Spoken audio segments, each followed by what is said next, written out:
जय हिंद बालकों, कैसे हैं आप लोग। मैं doctor Amit Kumar Pandey, new ACNI and Sharda classes HOD of chemistry. आज एक विशेष टॉपिक को आप लोगों के साथ डिस्कस करना चाहता हूं और वो टॉपिक है हमारा JEE मेंस और नीट 2021 के सिलेबस को लेकर के। जैसा कि आप जान रहे हो कि नीट या JEE मेंस 2020 कंप्लीट हो चुका है। जिन बच्चों का पेपर अच्छा हुआ है वो बच्चे अपना आगे जो करस्पॉन्डिंग ब्रांच मिलेगी जिस भी यूनिट में आप उसके बारे में प्लान करेंगे ग्रेजुएशन या बाकी चीज़ों का। लेकिन जिन बच्चों का पेपर ख़राब हुआ है या जिन बच्चों ने इस साल 12th किया हुआ है या जो बच्चे 11th से 12th में जा रहे हैं, उन सब के लिए ये बेहद इम्पॉर्टेंट हो जाता है कि इस कोरोना पेंडेमिक के बाद जो होने वाला पेपर है 2021 का जो पेपर है JEE मेंस का या नीट का, उसका सिलेबस क्या होगा। आप जानते हो कि 11th और 12th जो CBSE बोर्ड है उसका सिलेबस गवर्नमेंट ने 30% रिड्यूस कर दिया है और हमें JEE और नीट का सिलेबस पता चलेगा कब, जब इसके फॉर्म आएंगे नवंबर या दिसंबर के आसपास। तब तक हम तैयारी का क्या डायरेक्शन रखें, तैयारी का क्या पैटर्न रखें या क्या सिलेबस हो सकता है, इस बात को कैसे एज्यूम करें। तो निश्चित तौर पे जो भी 11th या 12th में पढ़ाया जाता है, आने वाले नीट या IIT के कंपटीशन में उसी सिलेबस को मुद्दा बनाया जाता है। तो अगर उसी सिलेबस को मुद्दा बनाया जाता है तो प्रोबेबली जो अगला हमारा एग्ज़ाम होगा उस एग्ज़ाम में जो सिलेबस आएगा वो वही सिलेबस होगा जो कि 11th और 12th में दिया जा रहा है CBSE बोर्ड के द्वारा। तो अब जो 30% सिलेबस रिड्यूस किया गया 11th में और 12th में, तो वो आपको पता होना चाहिए कि कौन सा पोर्शन रिड्यूस किया गया है। आमतौर पे जो रिड्यूस पोर्शन है वो पोर्शन आपका नॉन इम्पॉर्टेंट है काफ़ी हद तक, लेकिन फिर भी स्कोर मार्क तो रखता ही है आपके IIT और नीट के एग्ज़ाम में, अगर ये 30% सिलेबस कटा हुआ आया तो अभी हमें अपने कोर 70% सिलेबस को फोकस करना है और 30% सिलेबस को थोड़ा सा रफली इग्नोर करते हुए चलना है, ताकि नवंबर दिसंबर के महीने में अगर ये क्लियर हो जाता है कि नहीं भाई ये 30% नहीं आना है तो हम इसको छोड़ करके चलेंगे, और अगर आना है तो हम इसके ऊपर प्रॉपरली वर्क करते हुए चलेंगे। तो कौन से 30% पार्ट है पूरी 11th की केमिस्ट्री में और कौन सा 30% पार्ट है 12th की केमिस्ट्री में, तो इस लेक्चर में हम 11th क्लास को देखेंगे। तो देखिए, अगर हम 11th वाले पोर्शन को ध्यान से देखें तो पूरा एक चैप्टर ही गैप कर दिया गया है। कौन सा? Environmental chemistry. आपको बिल्कुल नहीं पढ़ना है, जबकि नीट और JEE में कम से कम एक क्वेश्चन इन्वायरमेंटल केमिस्ट्री से आ जाता था, चाहे वो ओजोन लेयर डिप्लीशन का रहा हो या ड्रिंकिंग वाटर में आयन का या मेटल का कंसंट्रेशन रहा हो या फिर जो है आपका एयरबॉर्न पोल्यूशन रहा हो, इन सब टॉपिक से लेकर के आता था। तो ये पूरा चैप्टर ही हटा दिया गया है। नाउ अब अगर हम आगे की तरफ बढ़ें तो जो आपका हाइड्रोकार्बन है, हाइड्रोकार्बन वाले पोर्शन में free radical mechanism of halogenation, combustion और पायरोलिसिस, ये टॉपिक हटा दिया गया है। यानी कि एल्केन का प्रिपरेशन प्रॉपर्टीज़, एल्कीन कंप्लीट रखा गया है, एल्काइन कंप्लीट रखा गया है, एरोमेटिक हाइड्रोकार्बन को कंप्लीट रखा गया है। अब अगर इसी तरीके से आप उसके और पहले वाले चैप्टर में आए, some basic principle and techniques of organic chemistry, इस चैप्टर में जो आपका प्यूरिफिकेशन वाला टॉपिक है, क्वालिटेटिव और क्वांटिटेटिव एनालिसिस वाला टॉपिक है, ऑर्गेनिक कंपाउंड में मौजूद ऑर्गेनिक के एलिमेंट्स का, carbon, hydrogen, oxygen, nitrogen, sulphur, phosphorus, halogen, तो ये दोनों ही पोर्शन गैप कर दिया गया, क्वालिटेटिव भी, क्वांटिटेटिव भी और प्यूरिफिकेशन यानी क्रोमेटोग्राफी, जिसका कि इस बार सवाल आया था। ये सारे टॉपिक अगले बार के सिलेबस में CBSE ने नहीं दिए हैं। नाउ अब अगर हम लोग आगे की तरफ बढ़ें तो P ब्लॉक में अगर हम लोग आते हैं तो P ब्लॉक में आपका बोरॉन और कार्बन मौजूद है। बोरॉन में जो पोर्शन हटाया गया है बोरॉन फैमिली में, वो पूरा का पूरा borax, boric acid, boron hydride, aluminium और इसकी रिएक्शन एसिड और एल्कली के साथ। यानी मोस्टली सिर्फ आपको बोरॉन फैमिली में एटॉमिक और फिजिकल प्रॉपर्टीज़ और उसके जो कॉमन कंपाउंड हैं उनको डील करना है। लेकिन जो कंपाउंड्स दिए गए हैं उनका preparation properties, uses, physical property, ये सब डील नहीं करना है।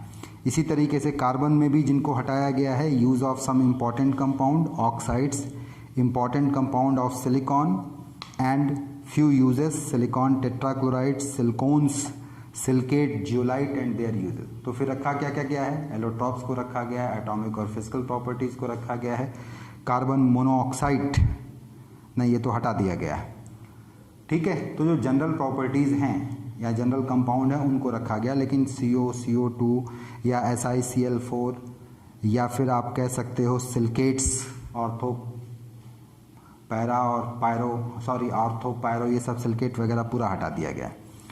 इसी तरीके से अगर हम लोग S ब्लॉक में आएँ तो S ब्लॉक में जिस टॉपिक को हटाया गया है वो है preparation and properties of some important compounds of sodium carbonate, sodium chloride, sodium hydroxide, sodium bicarbonate. यानी ये चारों कंपाउंड आपके अलग से दिए गए थे, चारों को ही हटा दिया गया है।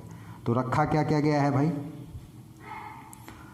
साथ में और जो हटाया गया है biological importance of sodium and potassium, जिसमें कि एक क्वेश्चन इस बार आया था, उस टॉपिक को भी इन्होंने हटा दिया है। तो इन्होंने रखा किसको है, एटॉमिक प्रॉपर्टीज़ को, फिजिकल प्रॉपर्टीज़ को, जो जनरल कंपाउंड्स हैं जैसे hydride, nitrate, sulphate, carbonate, bicarbonate की जो जनरल प्रॉपर्टीज़ है उनको रखा है, लेकिन इसके ऊपर बेस कंपाउंड को हटा दिया है।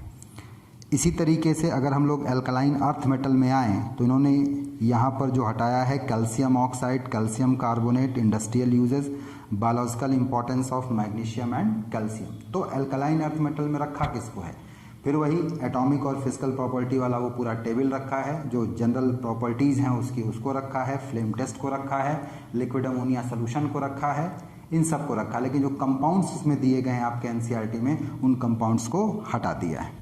हाइड्रोजन पे आप आइए तो हाइड्रोजन वाले में आप ये कह सकते हैं कि इन्होंने प्रिपरेशन को हटा दिया है, प्रॉपर्टीज़ और यूजेस ऑफ हाइड्रोजन को हटा दिया है। हाइड्रोजन परऑक्साइड में preparation, reaction, structure and uses ये पोर्शन पूरा का पूरा आपका हटा हुआ है।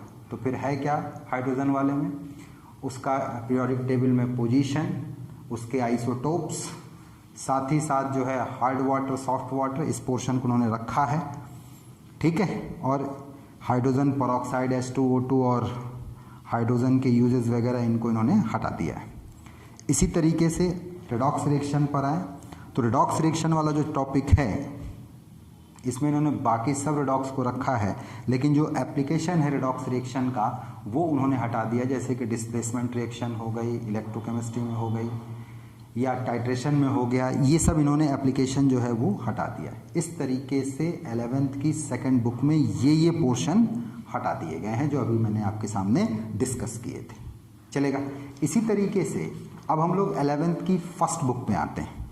11th की फर्स्ट बुक शुरू होती है सबसे पहले chapter some basic concept of chemistry से। तो इस पहले चैप्टर में जिस टॉपिक को उन्होंने हटाया है laws of chemical combination, Dalton's atomic theory, concept of element, atom and molecule, इनका कोई मतलब ही नहीं। तो रखा क्या क्या है जो मतलब का है, स्टोइकोमेट्री रखा है पूरा पूरा, मोल कंसेप्ट को पूरा पूरा रखा है, ठीक है जी। साथ में इन्होंने जो है एरर को रखा है, सिग्निफिकेंट फिगर को रखा है, इन सब टॉपिक को रखा है। और बाकी ये टॉपिक इन्होंने हटा दिए हैं, nature of matter, law of chemical combination, Dalton atomic theory, concept of element, atom and molecule. इसी तरीके से दूसरा चैप्टर जो है स्ट्रक्चर ऑफ एटम में क्या क्या इन्होंने गायब कर दिया है, ये जो हिस्ट्री वाला पोर्शन है, discovery of electron, proton and neutron, ये हटा दिया पूरा। एटॉमिक नंबर, आइसोटोप, आइसोबार, ये सब हटा दिया।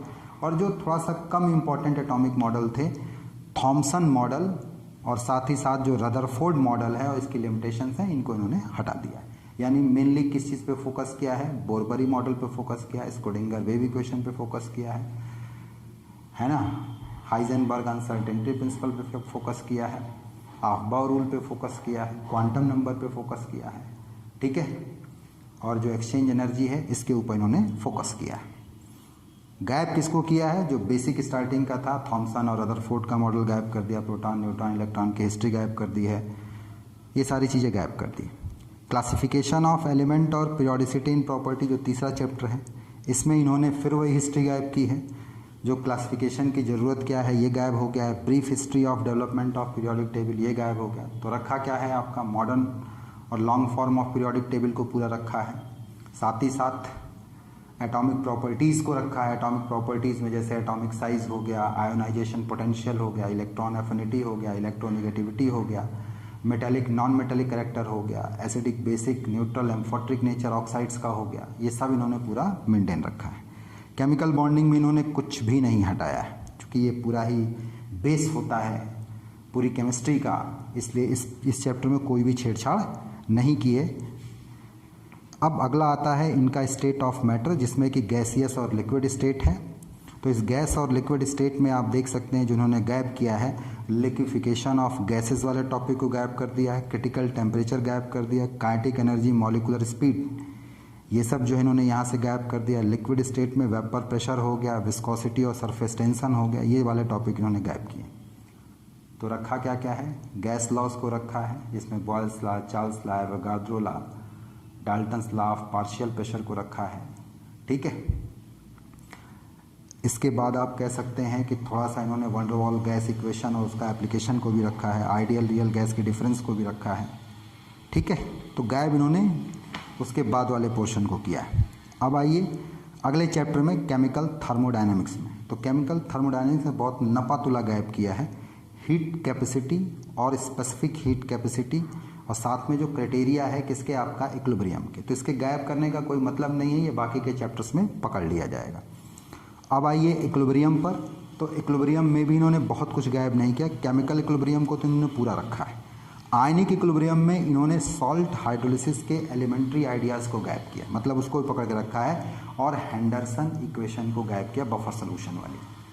ठीक है, लेकिन आप मान के चलो कि इसके गायब होने का कोई मतलब नहीं है, ये घुमा फिरा करके आगे आपसे पूछ लेंगे। ठीक, तो इस तरीके से आपने 11th के सिलेबस में देखा कि कौन सा पोर्शन हटा दिया गया है और किस पोर्शन को आपको पढ़ना है। हमारे इस वीडियो को बड़े स्लो मोड में चला करके आप लिख सकते हैं कि कौन कौन सा पोर्शन हटाया गया। मैं एक बार फिर रिवाइज कर दे रहा हूँ, एक बार फिर से आप लोगों को बता दे रहा हूँ। Some basic concept of chemistry वाले टॉपिक में जो गैप किया गया है वो है nature of matter, law of chemical combination, Dalton atomic theory, concepts of elements, atoms, molecules.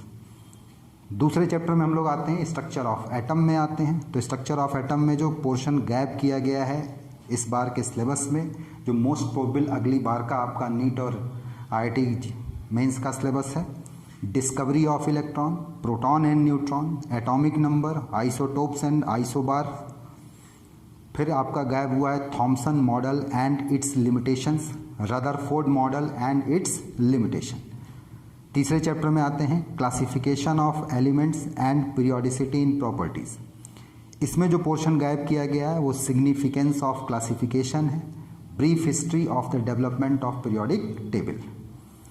Chemical bonding and molecular structure में कुछ भी गैप नहीं किया गया है। State of matter, gases and liquid में आप देखेंगे तो जो टॉपिक गैप किए गए हैं ध्यान से सुनिएगा। लिक्विफिकेशन ऑफ गैसेस को हटाया गया है, critical temperature, kinetic energy and molecular speeds elementary idea था, इसको हटा दिया गया केमिस्ट्री से। लिक्विड स्टेट में वेपर प्रेशर को हटाया गया है, विस्कोसिटी एंड सरफेस टेंशन को हटाया गया है। ठीक है, जो क्वालिटेटिव आइडिया था और कोई मैथमेटिकल डेरिवेशन वगैरह नहीं है इसका। केमिकल थर्मोडायनेमिक्स में जो हटाया गया है वो हीट कैपेसिटी है, स्पेसिफिक हीट कैपेसिटी है, क्राइटेरिया फॉर इक्विलिब्रियम। इक्विलिब्रियम में जो हटाया गया वो आयनिक से हटाया गया है, बेसिकली हाइड्रोलिसिस ऑफ सॉल्ट, जिसमें एलिमेंट्री आइडिया हटा दिया गया, हेंडरसन इक्वेशन को हटाया गया। रिडॉक्स रिएक्शन में जो एप्लीकेशन वाला पार्ट है रिडॉक्स रिएक्शन का, उसको हटाया गया है। हाइड्रोजन वाले चैप्टर में preparation, properties and uses of hydrogen को हटाया गया। Hydrogen peroxide, preparation, reaction, structure, uses, मतलब पूरा पोर्शन ही गैप कर दिया गया। अगला चैप्टर है S block elements. S block elements में preparation and properties of some important compounds हटा दिया गया। Sodium carbonate, sodium chloride, sodium hydroxide, sodium bicarbonate, biological importance of sodium and potassium, ये हटा दिया गया। इसी तरीके अल्कलाइन अर्थ मेटल में calcium oxide and calcium carbonate and their industrial uses, biological importance of magnesium and calcium, इसको हटा दिया गया। अब आइए सम पी ब्लॉक एलिमेंट्स में, अगले चैप्टर में। तो सम पी ब्लॉक एलिमेंट में जो पोर्शन हटाया गया है वो है some important compounds, borax, boric acid, boron hydride, aluminium कि reactions with acid and alkali uses, ये पोर्शन हटा दिया गया। कार्बन में use of some important compounds, इसको हटाया गया, जैसे कि ऑक्साइड्स हैं, important compounds of silicon and a few uses, जैसे सिलिकॉन टेट्राक्लोराइड है, सिलिकॉन्स है, सिलिकेट्स है, जियोलाइट्स एंड देयर यूजेस है, इसको हटाया गया। ऑर्गेनिक केमिस्ट्री में some basic principle and techniques में लास्ट का जो पोर्शन है मेथड ऑफ प्यूरिफिकेशन, जैसे sublimation, distillation, fractional distillation, crystallisation, chromatography, ये सब हटा दिया गया। क्वालिटेटिव और quantitative analysis, carbon, hydrogen, oxygen, nitrogen, halogen, sulphur, ये हटा दिया गया पूरा। हाइड्रोकार्बन में अगर आप आएँ तो free radical, mechanism of halogenation, combustion and pyrolysis, ये टॉपिक हटाया गया है। और लास्ट में है आपका इन्वायरमेंटल केमिस्ट्री, ये पूरा चैप्टर ही हटा दिया गया है। ठीक है बालको, तो उम्मीद करता हूं कि आप 11th क्लास के सिलेबस में घबराएंगे नहीं और इन पोर्शन को जिनको हमने बताया है इनको कम फोकस करेंगे और इनको छोड़ के चैप्टर के बाकी पोर्शन को आप क्या करेंगे, ज़्यादा फोकस करेंगे, तो निश्चित तौर पर नेक्स्ट ईयर के नीट और जेई के जो एग्ज़ाम होने हैं उसमें आप क्वेश्चन के बहुत ही नज़दीक होंगे। मैं डॉक्टर अमित कुमार पांडे आपके साथ, केमिस्ट्री में बने रहिए, हंसते रहिए, मुस्कुराते रहिए, एंजॉय करते रहिए और लाइफ में आगे बढ़ते रहिए। और अगर हमारा चैनल आपको पसंद आ रहा है तो इसे लाइक करिए, शेयर करिए, सब्सक्राइब करिए अगर आप नए हैं तो, और पुराने हैं तो एटलीस्ट अपनी अटेंडेंस को लाइक बटन दबा करके ज़रूर अपनी प्रेजेंस को शो करिए। मैं आपके साथ हमेशा नए टॉपिक के साथ बना रहूँगा और कोशिश करूँगा कि आपकी केमिस्ट्री की प्रॉब्लम को कम से कम करूँ। ठीक है जी, आज का दिन आपके लिए बहुत अच्छा हो। जय हिंद बालको।